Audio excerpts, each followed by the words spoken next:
Hello every student, welcome back to my YouTube channel. मैं सत्यम शुक्ला आप सभी लोगों के लिए लेकर आया हूं एक्सरसाइज 2.2 के क्वेश्चन नंबर 9। देखिए क्वेश्चन नंबर 9 जो है वो वेरी वेरी इंपॉर्टेंट क्वेश्चन है।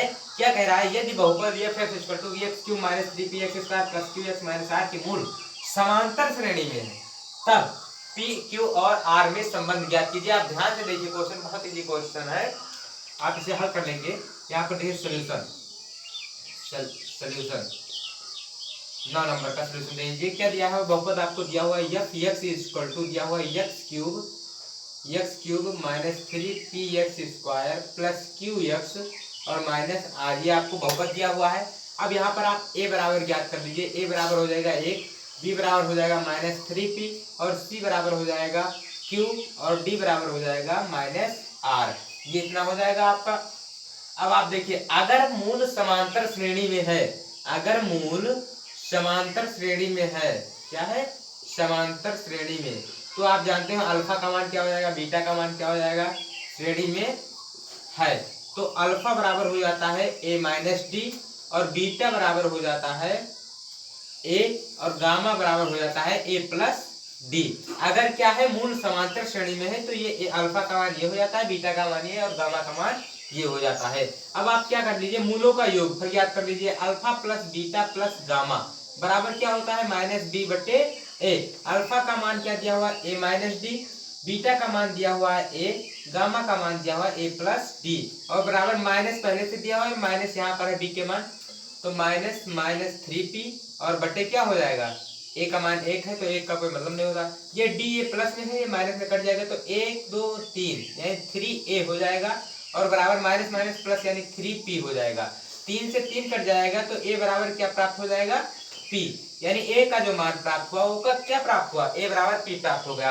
अब यहाँ पर आप देखिए क्या कर लीजिए, अल्फा इंटू बीटा यानी alpha beta plus beta gamma और प्लस गामा अल्फा, इसका मान ज्ञात कर लीजिए। क्या होता है, c/a।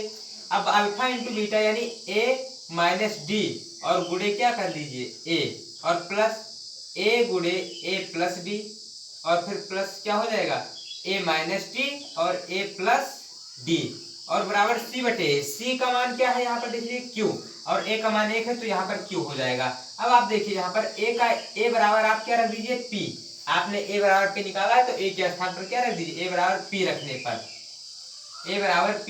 पर अब देखिए आपका क्या हो जाएगा, p-d हो जाएगा और गुणे क्या हो जाएगा, p प्लस p गुणे p+d हो जाएगा और फिर प्लस p क्या हो जाएगा, यहाँ पर a माइनस क्या लिखा हुआ है, a-d लिखा हुआ है तो p-d हो जाएगा और फिर गुणे में p+d हो जाएगा बराबर q हो जाएगा।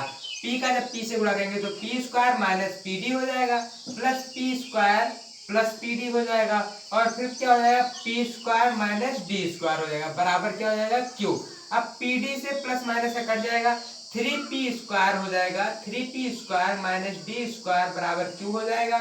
अब जब q को इस तरफ लाएंगे, इस d² को उस तरफ लाएंगे, q को इस तरफ लाएंगे तो 3p² बराबर क्या हो जाएगा, -q बराबर d² हो जाएगा, यानी d² का जो मान प्राप्त हुआ वो क्या हुआ, 3p² - q, ये आपका प्राप्त होगा। अब आप देखिए क्या करिए, यहाँ पर आप alpha into beta into gamma का मान ज्ञात कर लीजिए तो -d/a होता है, आप सभी लोग जानते हैं। d का मान क्या है, यहाँ पर -8 तो अल्फा का मान क्या दिया हुआ है, a-d गुणे a और गुणे क्या दिया हुआ है, a+d, ये आप सभी लोग जानते हैं। और -d का मान यहाँ पर r दिया हुआ है यानी माइनस माइनस प्लस हो जाएगा तो प्लस r हो जाएगा, आप सभी लोग जानते हैं। अब ये a-d a+d यानी a² - d² बराबर हो जाएगा, क्या हो जाएगा, और गुणे a हो जाएगा बराबर क्या, r।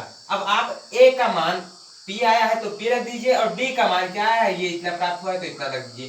a बराबर p d² बराबर 3p² - q रखने पर, क्या करने पर, रखने पर। अब आप यहाँ पर देख लीजिए, जब आप ये इतना मान रखेंगे तो क्या आएगा, प्राप्त होगा। जब आप मान रखेंगे तो a के स्थान पर p रखेंगे तो p² - d के स्थान पर क्या रखेंगे, 3p², क्या रखेंगे, 3p² - q, ये रखेंगे और फिर ब्रैकेट बंद हो जाएगा और फिर यहाँ पर क्या है, गुणे a के स्थान पर p रखना है और बराबर q हो जाएगा। तो p², जब p² का p से गुणा करेंगे तो क्या हो जाएगा, अभी नहीं गुणा, ये P square minus 3p square और फिर ये ब्रैकेट खुलेगा तो ये प्लस हो जाएगा प्लस क्यू, ये इतना हो जाएगा। और गुणे क्या है, गुणे p है और बराबर q।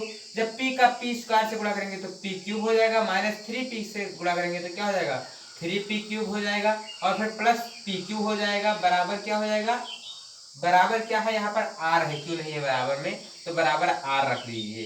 क्या रख लीजिए, बराबर r, बराबर r हो जाएगा।